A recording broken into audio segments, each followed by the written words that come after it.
Muito bom dia, seja bem-vindo ao ScalaCast. Eu sou Hércules Pimentel, treinador de escaladores, e nós estamos começando com esse primeiro episódio de uma forma bastante leve, bastante maravilhosa. Vamos bater um papo aqui e aprender sobre motivação, sobre determinação, aprender sobre superação. No meu método, o método SOME, nós criamos as leis, as teorias sobre as lições do fundo do poço. E só explicando para que as pessoas possam entender, no método SOME, que é a abreviação de Sou Melhor, onde o indivíduo ele se sente mais fluido e reconhece o seu grande potencial, nós limitamos e determinamos que há 5 pilares essenciais para o ser humano, que é o pilar emocional, o sentimental, o espiritual, o físico e o financeiro. E que, infelizmente, algumas pessoas não se encontram no ápice de nenhum desses pilares, e é aquele que a gente fala que é o dito fundo do poço. E por isso a proposta de que nós possamos escalar o fundo do poço. Eu quero treinar vocês a serem escaladores de fundo do poço, devido a algumas espelhagens de problemas que eu tive, que algumas pessoas muito próximas tiveram, eu desenvolvi esse projeto. E hoje nós temos um tema bastante especial. Esse tema é Da Lama a Vegas. E temos uma convidada especial hoje, Thaís Santos, uma entusiasta da mentalização e da lei da atração. E eu gostaria que a Thaís se apresentasse um pouco e pudesse falar mais sobre a chegada dela aqui. E só adiantando que durou mais de um ano esse nosso encontro, justamente pela dificuldade dela de poder vir ao Brasil e a gente retornar ao Brasil e a gente fazer esse encontro. Pode se apresentar, Thaís. Oi, bom dia, me chamo Thaís e estamos aqui hoje com Hércules e vamos esclarecer bastante dúvidas, vamos esclarecer tudo que vocês quiserem, um bom papo de onde eu vim, onde estou, onde pretendo chegar. Então assistam e tirem bastante proveito desse nosso papo hoje. Então é isso aí. A gente sabe que a gente já viu muito em filme, né? O que acontece em Vegas fica em Vegas, mas eu espero que não seja o caso.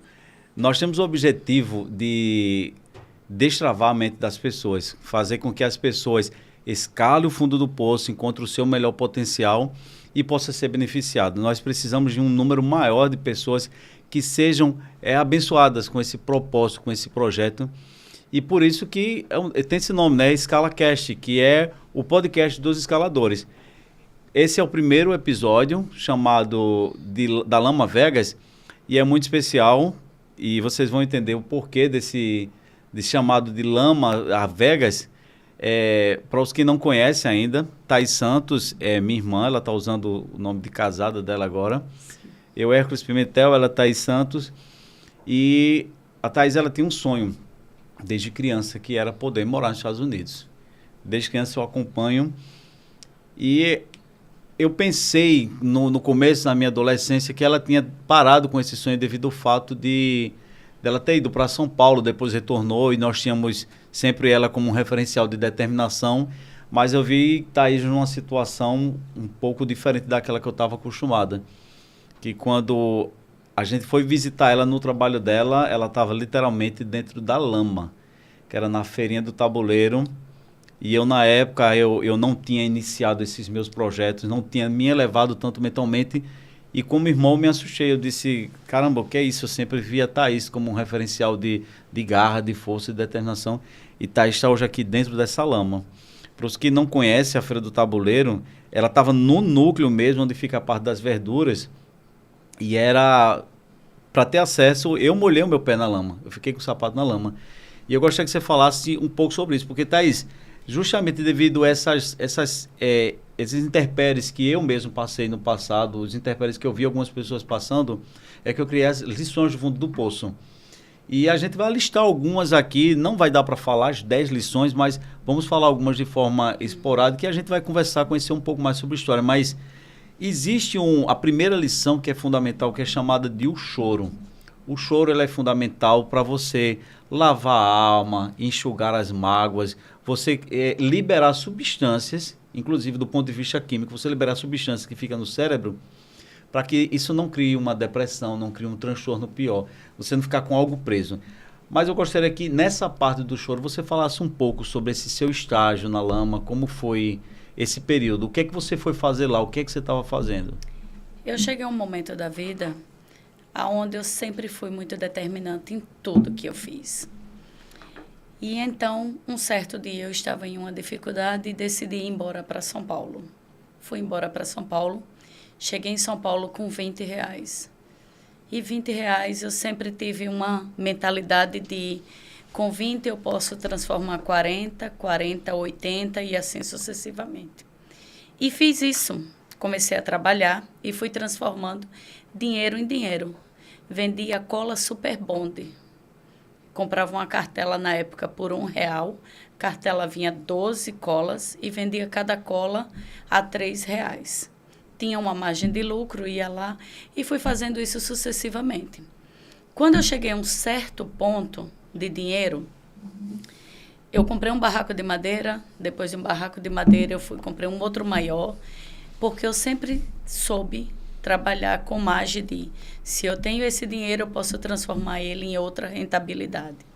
Fui transformando. Cheguei a um certo momento, em 13 anos em São Paulo, dos R$ 20, eu cheguei a R$ 300 mil em 13 anos.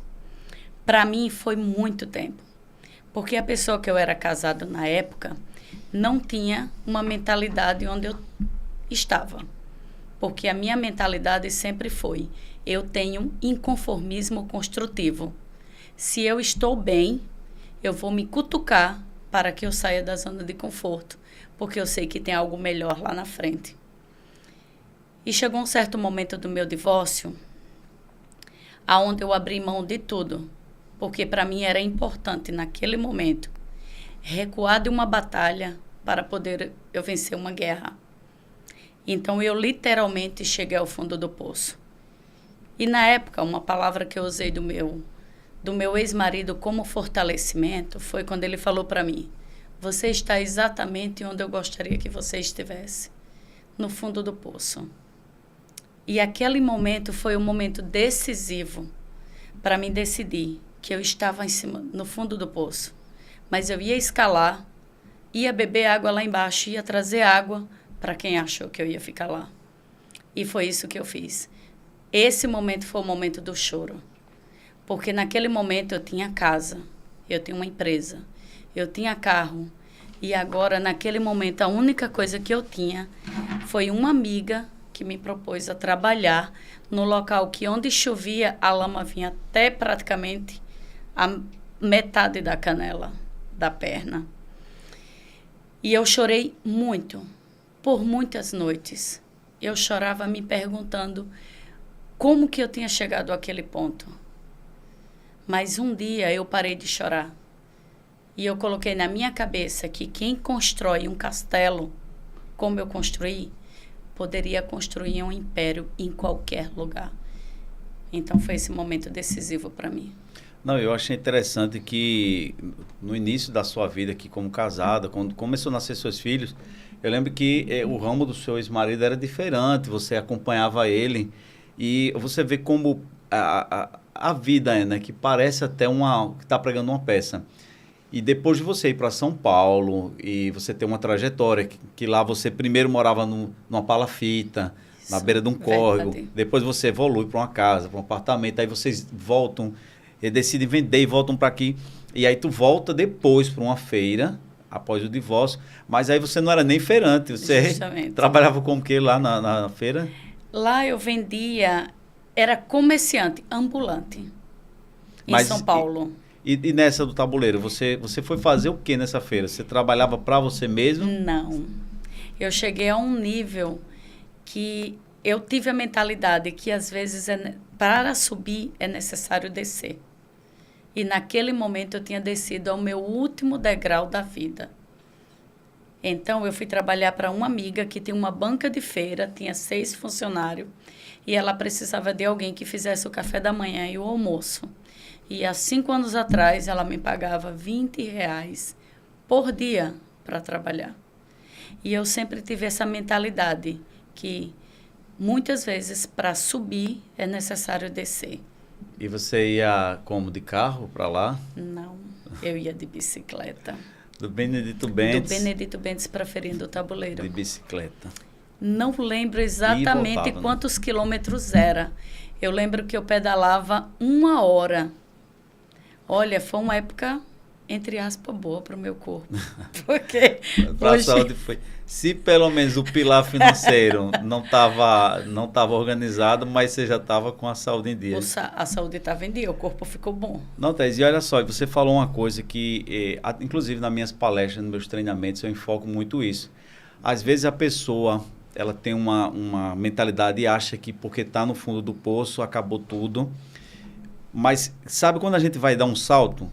Qual é a primeira coisa que você faz para impulsionar o salto? Você precisa recuar. Você precisa recuar, você precisa baixar para poder ter aquele impulso, não é isso? Verdade. Às vezes na vida é isso. Existe uma outra fala que eu digo muito nos meus treinamentos, que é movimento é vida. Ou seja, as coisas podem não estar melhores, pode não estar no ponto de vista que eu desejei, mas eu preciso me movimentar. Isso. Eu vou até citar um exemplo e pegar aqui, sair um pouquinho, alguns segundinhos sobre a tua história e falar sobre uma personalidade que todo mundo conhece aí, que é o Primo Rico.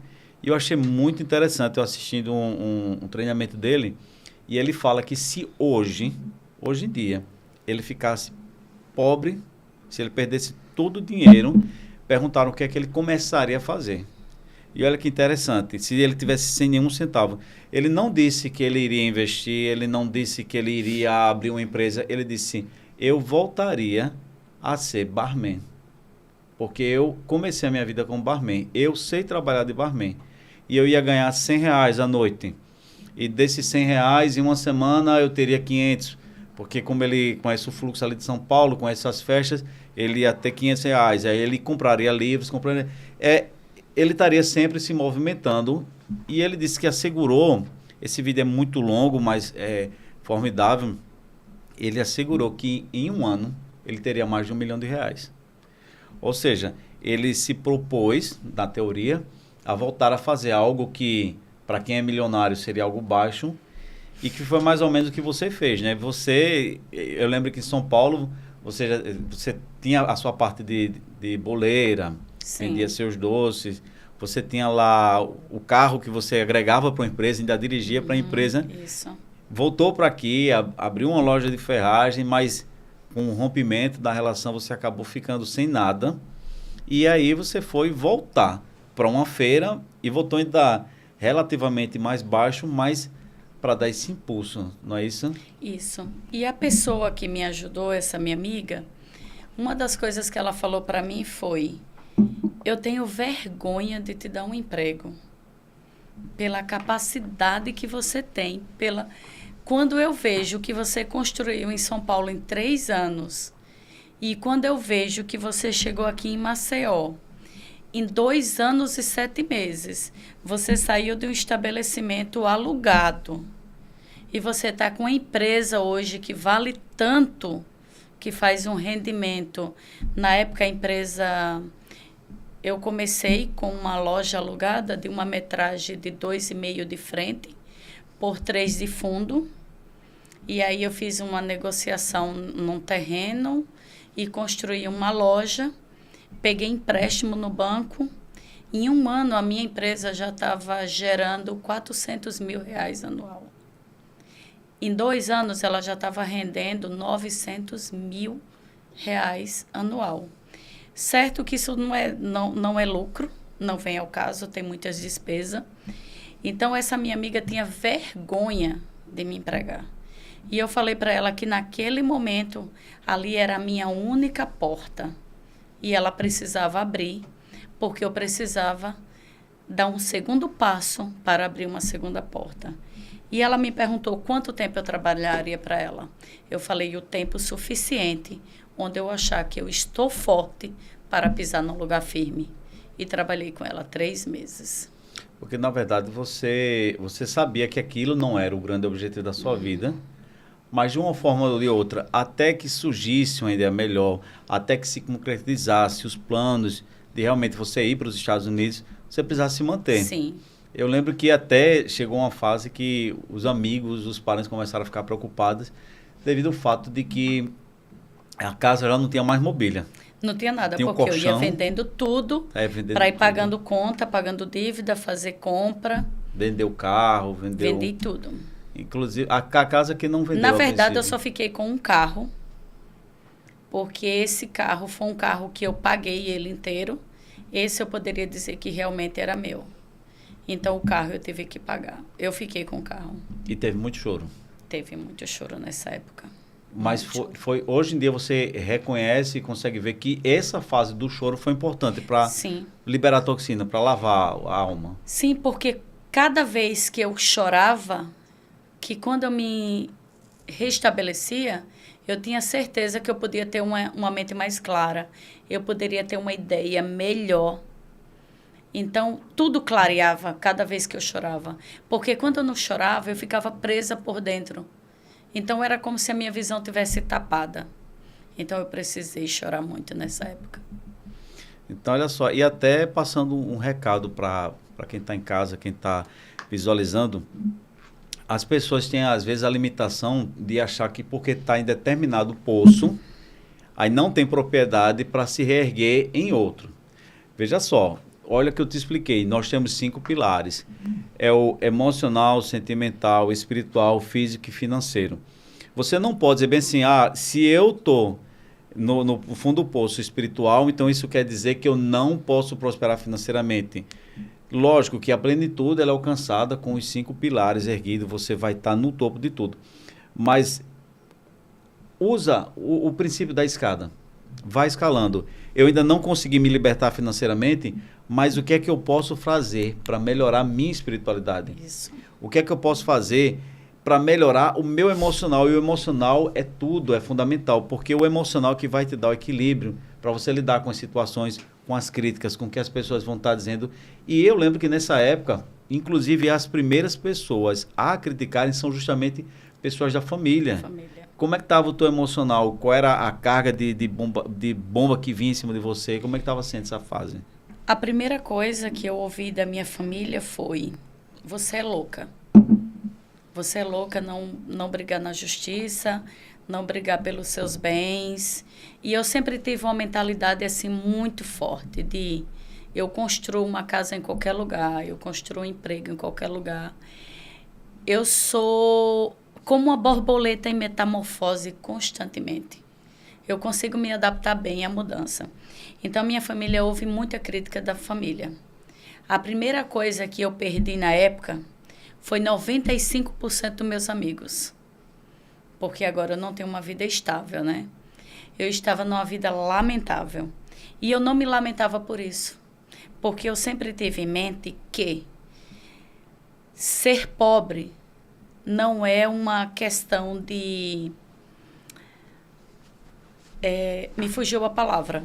Então, eu falo assim, ser pobre, às vezes, em 95% é uma decisão de escolha. Mas, naquele momento, eu estava pobre, mas um pobre temporário. Não era uma escolha.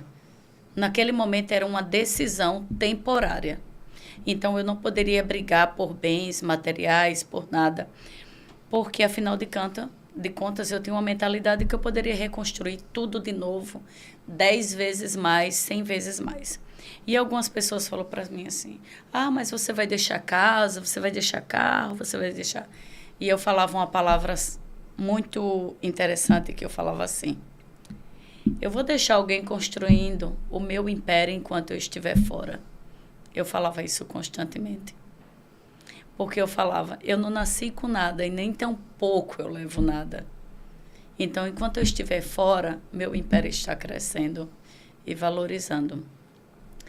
Então, eu ouvi muitas críticas de todo mundo. Porém, o meu emocional não estava abalado. Porque eu estava doente financeiramente, eu não estava doente mentalmente. A minha mentalidade estava firme. Eu iria me erguer. Não, e se você parasse e dissesse assim, eu estou mal financeiramente, acabou tudo, e realmente iria acabar tudo. Eu acredito que foi Henry Ford, ele falou, se você acha que pode ou que não pode, você está certo em ambas as questões. O que eu quero dizer com isso? Se você chega e diz bem assim, de fato eu não posso, eu não consigo. A minha vida financeira está travada, então meu emocional vai travar, a minha espiritualidade vai travar. Você está certo nisso, você não vai conseguir. Agora, se você determina e você diz bem assim, a despeito da minha vida financeira estar quebrada, mas ninguém vai me abalar emocionalmente. Eu vou dar a volta por cima. Eu vou escalar, eu vou subir, eu vou conquistar. Esse é o diferencial. Eu acho que o que você estava tentando dizer é que problemas acontecem a todas as pessoas. Não pense que pessoas bem-sucedidas, que pessoas milionárias não têm problemas, não. Eles é que têm mais problemas. Enquanto a pessoa que está com dificuldade financeira se preocupa com o gás que acabou, a pessoa que é milionária está preocupada com a segurança da família. Sim. Se vai ser sequestrada, se vai manter aquela vida. Problemas todo mundo tem. O grande diferencial é o que você vai fazer para resolver os seus problemas. A forma que você vai encontrar. Inclusive, esse é o período chamado de aceitação. E eu friso, não confunda aceitação com você dizer assim, então é isso e acabou. Não é você se conformar. Aceitação não tem a ver com conformismo. Aceitação tem assim, eu estou no fundo do poço, eu tenho que encarar que eu estou no fundo do poço, ponto. Vou seguir minha vida. O que é que eu vou fazer para escalar? O que você não pode fazer é, eu estou no fundo do poço, eu vou cavar para baixo. Eu estou no fundo do poço, vou apertar o botão que agora, em vez de ser um poço, vai ser uma fossa e vai descer fezes. Você não pode fazer isso. Você tem que dizer assim, eu estou no fundo do poço. Eu aceito que eu estou no fundo do poço. Eu estou aqui porque alguém me jogou. Eu estou aqui porque eu caí devido a falhas minhas. Isso não importa. Eu agora vou escalar. Vou fortalecer minha perna. Porque uma coisa que eu digo a você, o tempo que você gasta se preocupando, se lamentando ou tentando cavar mais para baixo, seria o tempo que você fortaleceria seus braços, suas pernas para você escalar o poço. Esse é o grande diferencial. Foi isso que você fez. Você aceitou que estava naquelas condições, sim, que estava com aquela dificuldade, que algumas eram por uma rasteira da vida, algumas por idiotice, assim como aconteceu comigo, algumas vezes por erros mesmo. E você não pode perder tempo se lamentando porque eu errei, porque A errou, porque B errou. O que você tem a fazer é levantar e escalar esse fundo do poço. É se tornar, o que eu chamo nos meus mentorados, nos meus projetos, se tornar um escalador. Isso é o que importa. Poço todo mundo vai ter, seja em alguns níveis. Eu já vi pessoas que são milionárias, mas elas estão no fundo do poço espiritual. São pessoas que são milionárias e estão no fundo do poço emocional. Tem pessoas que estão no ápice da sua espiritualidade, acha que está no ápice, mas tem dificuldades no sentimental. E aí o grande diferencial é, essas pessoas não param. Elas continuam. Movimento é vida. Elas continuam. E aí como foi a próxima etapa? Quando você conseguiu, eu lembro que no grupo da família, houve pessoas, inclusive uma tia nossa, um beijo para ela, que ela disse, eu não acredito que você vai não para os Estados Unidos. Olha, cada palavra que eu usava para mim como benefício, quando você está numa fase que eu cheguei, olha, quase não vem palavras positivas. Mas eu vou te falar uma coisa, eu vou falar o nome dela aqui. Laísla Moraes. É da Bela Trufa Confeitaria. Eu não conhecia a Laísla. Ainda, né? Ainda. Aí, Laísla, quem sabe a oportunidade futuramente. Isso. E aí eu fui tentar vender no grupo do condomínio as minhas coisas de confeitaria. E essa Laísla entrou em contato comigo. E eu contei a minha situação financeira para ela. E ela falou, não, eu vou te ajudar a vender. Eu vou fazer um bazar e vou te ajudar a vender. As palavras mais positivas que eu ouvi foi de alguém que eu não conhecia. Foi da Laísla. E ela falava, você vai conseguir. Eu acredito, somos amigas até hoje. E eu acreditei em cada palavra. Porém, cada palavra negativa que eu ouvia, para mim, era como um carrinho de mão de terra. E eu absorvia, não para dentro, aquela terra, mas eu absorvia para o meu fundo do poço, em forma literal. Quando alguém colocava, eu falava, ótimo, beleza, manda outro carrinho. E eu conseguia exercer essa terra para que eu pudesse escalar. Mas a minha família não acreditava. E eu ouvi uma palavra de alguém, que eu prefiro não citar nomes, ela falou assim... Não dá ibope, né? Não dá ibope para ela. Para a Laísla eu dou ibope, ela merece. E ela falou assim, como que uma mulher como você, velha, nessa época eu tinha 39 anos, como que uma mulher como você, velha, nessa idade, não fala uma palavra em inglês, sem dinheiro, na lama? Você acha que você vai para os Estados Unidos, você não conhece ninguém lá? E eu falei, tudo que eu tenho de mais importante, eu consigo chegar nos Estados Unidos. E a pessoa falou para mim, o que é que você tem? Eu falei, em sentido físico, eu tenho Deus, eu tenho família, porque para mim, na época, as pessoas mais importantes da minha família eram meus 3 filhos. Eu falei, eu tenho bons amigos e eu tenho saúde. Eu tenho 4 coisas importantes. Porém, eu tenho 4 coisas importantes espiritual. Eu tenho conhecimento, discernimento, sabedoria e olhos espirituais. Ninguém me derruba. Eu posso chegar em qualquer lugar que eu quiser.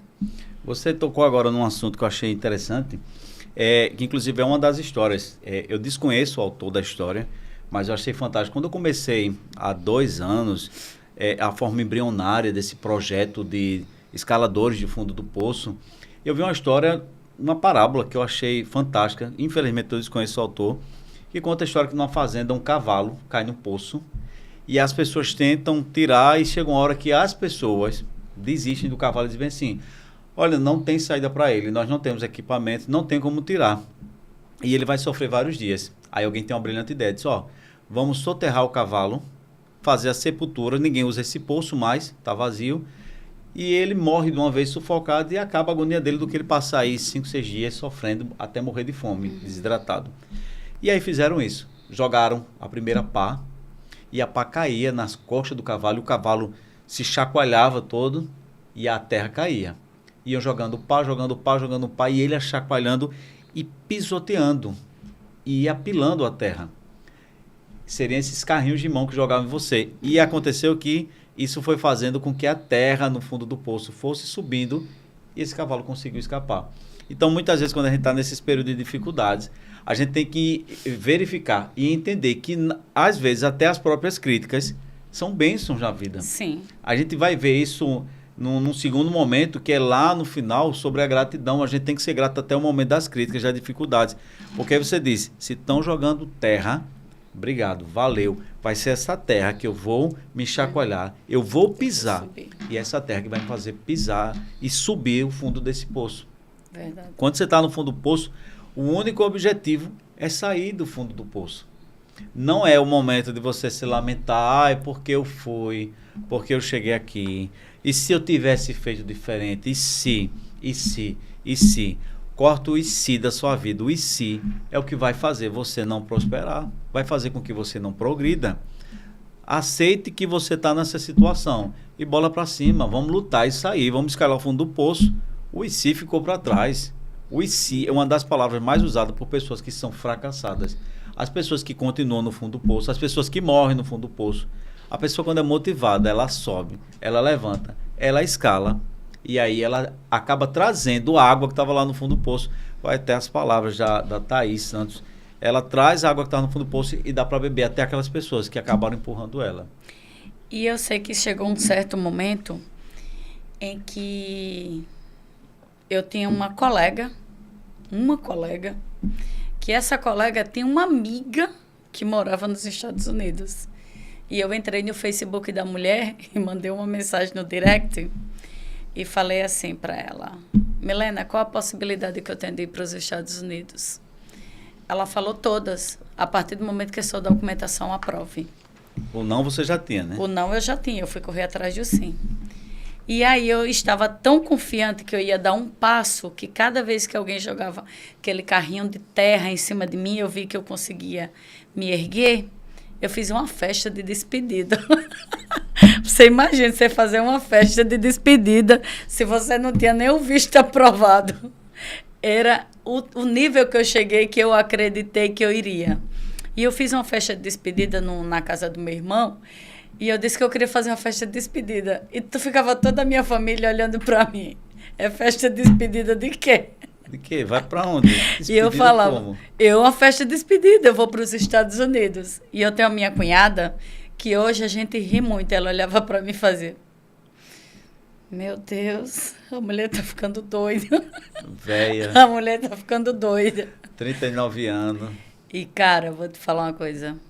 Depois daquela festa, 20 dias depois, eu fui na imigração e meu documento foi aprovado. Meu visto foi aprovado e eu fui para os Estados Unidos.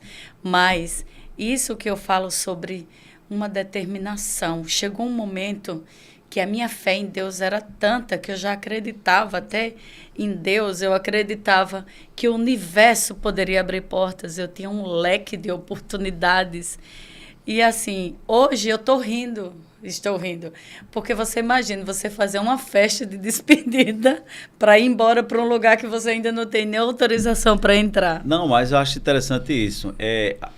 Às vezes, nós, seres humanos, quando passamos num momento de dificuldade, a gente tem uma limitação mental, até que nos elevemos, temos a limitação mental de sofrer tanto com aquilo, botar uma atenção tão demasiada, que aquele momento não necessita. Por exemplo, no começo do meu casamento, eu já estou casado há 21 anos, temos 4 filhos lindos, ainda hoje sou apaixonado pela minha esposa, porque é minha primeira mentora, a quem me ensinou as primeiras lições, inclusive essa terceira lição que eu vou falar daqui a pouco, ela quem me ensinou a importância, sempre esteve do meu lado, e a gente passava todo tipo de dificuldade. A dificuldade era tão extrema que nós fazíamos pizza de soja.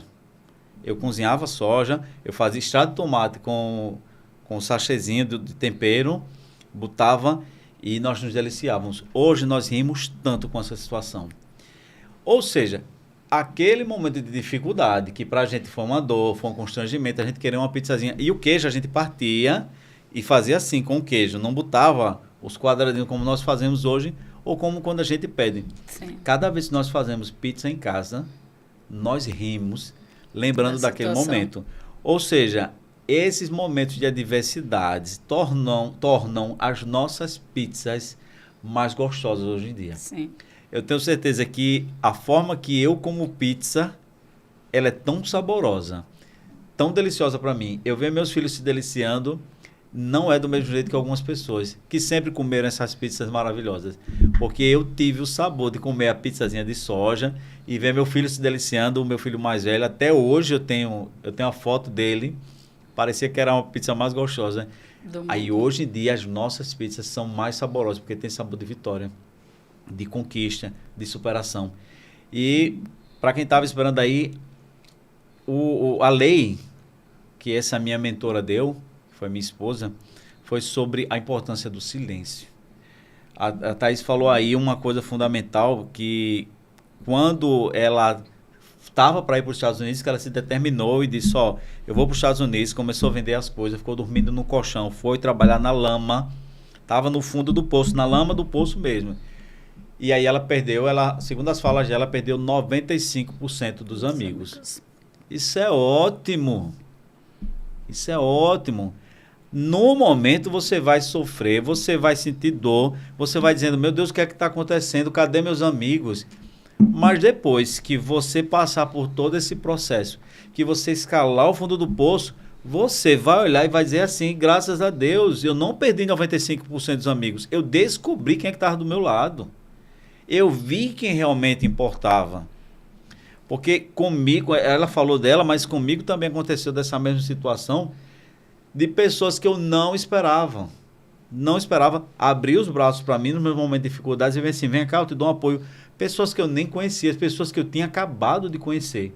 E pessoas que estavam sempre comigo, daquele joinha, isso eu não posso não resolver. Não é que não posso, muitas vezes isso não é problema meu, eu não me importo. O subconsciente delas vem assim, se fosse com meu filho, se fosse com meu cunhado, se fosse com meu irmão, eu ajudaria, mas foi você e, infelizmente, eu tenho outras prioridades. E esses momentos são fundamentais, porque você acaba conhecendo, sabendo quem são as pessoas verdadeiras que estão do seu lado. E tem uma coisa que eu sempre digo, que sangue não determina nada. O mosquito tem o seu sangue, e isso não indica que ele é seu parente. O que vai determinar é justamente aqueles que, num momento de dificuldade, te abraçam, que estão com você, que torcem, que acreditam. E aí, você fala muito desse momento, eu acho fundamental quando você diz que você perdeu esses amigos e, na verdade, você não perdeu. Você descobriu quem eram os amigos verdadeiros, você fez uma filtragem. Você se desprendeu de algo que era desnecessário. E quando eu vi todos os meus amigos começar a ir embora, teve um momento que eu pensei, caramba, eu pensei que essa pessoa era meu amigo. Caramba, eu achei que essa pessoa era meu amigo, essa pessoa que era meu amigo. E chegou um momento que eu sentei, porque tem um momento que você precisa sentar, você precisa refletir, você precisa se conectar com você mesmo. Eu até falo que tem um momento que você precisa sentar e ouvir as batidas do seu coração. Esse é o momento de reflexão. É o momento onde você desliga sua mente, desliga seu corpo e você começa a ouvir o seu interior. Mas quando eu falo que você ouça o seu interior, não ouça o seu interior mentalmente, mas ouça sentimentalmente. É totalmente diferente. Porque quando você diz a sua mente, você ouve a sua mente, você pode se enganar. Porque a sua mente, em vários momentos, ela pode criar qualquer situação ilusória, dependendo do estado que você está ou do que você está vendo. A partir do momento que você vai para o sentimental, você vai começar a ouvir o seu coração. E o sentimento do coração é totalmente diferente do sentimento da mente. E aí chegou um momento que eu parei e pensei, peraí, eu não perdi meus amigos. Simplesmente a minha vida é um jogo. E eu estou indo para uma próxima fase, onde várias pessoas não podem ir comigo. Então, essa foi a mentalidade que eu criei. Porque você pode criar sua realidade. Se tem um lugar que mais me ensinou na vida, foi Estados Unidos. Lá nos Estados Unidos, eu sempre falo que lá é terra que filho chora e mãe não vê. Lá é um lugar que você realmente aprende. E uma das coisas que eu mais aprendi nos Estados Unidos foi: haverá muitas fases na vida que você não vai poder ir com as pessoas que estão no seu convívio. Então, eram pessoas naquele momento que tinham essa mentalidade desse momento. Então, elas naquele momento não estavam conectadas com a mentalidade que eu tinha de ir embora. Então, essas pessoas ficam na última fase da sua vida. Dessa mesma forma, hoje, antes eu via a vida como um jogo que você pula de fases. E algumas fases, algumas pessoas não vai. Hoje, eu cheguei a uma madurez onde eu falo que hoje a vida da gente é um trem. E algumas pessoas vão subir em algumas estações, mas muitas vão descer na próxima. Nunca você vai chegar até a última estação com aquela pessoa que entrou lá na primeira estação. Então, cheio do mesmo jeito. Isso, então hoje eu reflito a vida dessa forma. As pessoas vão subir, vão descer, você vai ter novos vivenciamentos, vai conhecer novas pessoas. Esse é o ciclo da vida. Eu costumo dizer o seguinte, nós temos uma mentalidade, graças a Deus, Deus colocou em minha mente uma pessoa especial, é minha alma gêmea, que inclusive, como você bem sabe, é minha vizinha. Nós nos conhecemos quando ela tinha 7 anos de idade e eu 8. E nós temos a mesma conexão, a mesma frequência mental. E nós acreditamos muito nisso. Nós temos uma prioridade que são eu, ela e nossos filhos. E o restante são pessoas que vão entrar nesse vagão, vão entrar e vão sair. E mesmo lembrando que ainda vai chegar um momento que até os nossos filhos vão precisar descer em algumas estações para pegar o trenzinho deles, para ir para o rumo deles, para galgar as terras deles. Então, ou seja, se você fica na mentalidade presa ali engessado, eu não posso, e fulano desceu, e agora quem vai subir? Eita, não sobe não, que é estranho. você não vai viver a vida, você não vai viver esse fluxo, você não vai seguir esse caminho. Então, ou seja, é muito libertador quando você tem essa mentalidade de que saber que pessoas vão subir e vão descer e a vida vai seguir. É a vida que segue. Verdade. E quando você foi para lá, você primeiro foi... No princípio, você estava com um programa com visto de turista, acabou dando errado e apareceu uma oportunidade de você fazer au pair, não é isso? Não, não era au pair. Era como um ajudante de... Lá fala como cleaner, como help, né? Eu recebi uma proposta. No momento eu vi como uma grande proposta, né? Mas na verdade foi um presente de grego. Ai, Jesus, eu me lembro disso. Como eu falei anteriormente, eu tinha 4 coisas muito importantes na minha vida, que era Deus, eu tinha meus familiares, eu tinha meus amigos e eu tinha saúde. E o meu filho, José Kleber, acreditava assim em mim. Meus filhos acreditou em mim até o último momento, que eu ia embora, eu ia ficar bem, eu ia dar a volta por cima. E o meu filho que me ajudou. Meu filho tirou meu visto com a minha nora, me ajudaram, me emprestaram dinheiro para mim ir. Entrei nos Estados Unidos com menos de $1, tá? Ou seja, chegou em São Paulo com R$20 Cheguei. E entrou nos Estados Unidos... Entrei com... O dólar era 3,80 na época. E eu entrei com... Foi menos de $1, eu acho que... Eu entrei com R$1. Entrei com R$1 nos Estados Unidos. E aí, eu conheci essa menina e ela me ofereceu que tinha uma pessoa que precisava de uma pessoa para trabalhar na casa dela durante 6 meses, era o tempo do visto. Eu trabalharei ela de segunda a sexta, de 7 da manhã a 1 da tarde, e teria folga sábado, domingo, e receberia $1.000 por mês. Gente, quando eu converti aquilo, $1.000, eu pensei que eu ia ficar rica em 6 meses. Foi um presente de grego. Fui para casa dessa pessoa. Primeiro, que eu morava no emprego. Segundo, ela descontava o quarto, porque a partir do momento que você mora na casa de alguém nos Estados Unidos, você é o que eles chamam lá de homemaker. Homemaker. E aí eu era homemaker na casa. E aí eu descobri que Estados Unidos, nesse momento, se chamaria Escravos Unidos. Não. Porque lá eu trabalhava como uma escrava. Não, sem contar que você estava a 40 minutos do próximo Walmart. Sim, sim. Não tinha carro, você tem que ficar dentro da casa. Eu tinha que ficar dentro da casa. Era, vai fazendo isso, vai fazendo aquilo.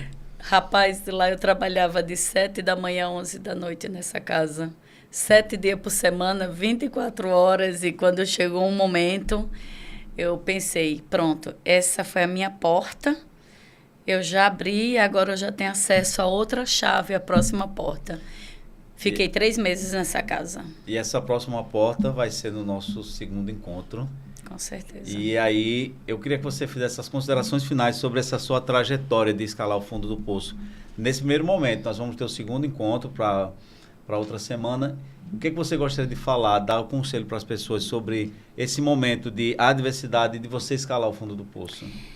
Nesse momento, onde você estiver no fundo do poço, o conselho que eu dou é: sente e observe. Observe a situação ao seu redor. Então, primeiro observe se o poço é seco ou molhado. E use toda a diversidade ao seu favor. Se for seco, use a terra, toda a terra que jogar em cima de você, para que você possa se erguer. E se for molhado, espere sempre quando houver uma chuva. 1 hora, se agarra às paredes, 1 hora a água vai subir e você vai se erguer. O importante é não parar, porque estar no fundo do poço é uma decisão sua, apenas sua, se você vai ficar lá ou se você vai subir. Ok, eu agradeço muito. E lembrando a vocês que o fundo do poço você vai aprender lições que você jamais aprenderia se você estivesse no alto de uma montanha. E a segunda dica, quando você está no fundo do poço, é o ótimo local, porque você só tem uma opção, que é olhar para cima, olhar para o alto. Às vezes você precisa dessa conexão com o sagrado. Você precisa dessa espiritualização. Talvez seja esse o grande motivo. E, acima de tudo, o que é que você vai aprender com essa lição? O que é que você vai acabar transbordando? O que é que você vai ensinar para as outras pessoas? Eu quero agradecer a presença da Thaís Santos. Foi muito bom o nosso bate-papo e eu espero você no nosso segundo encontro, ok? Tudo bem, estamos aqui. Eu peço a vocês que vocês dêem essa força para a gente. Curta, comente aí, compartilha com aquela pessoa que você acha que está no fundo do poço, mesmo que você pense que não está, mas você conhece alguém, dá aquela força, aquela curtida e compartilha para essa pessoa. Seja você uma bênção. Direcione também para que essas pessoas possam se tornar um escalador do fundo do poço. Muito obrigado, fique com Deus. E pode entrar no meu @ lá, Thaís Pimentel. Estou disposta a dar sugestões, o que for necessário, como você chegar no topo. Um abraço. Fiquem todos com Deus.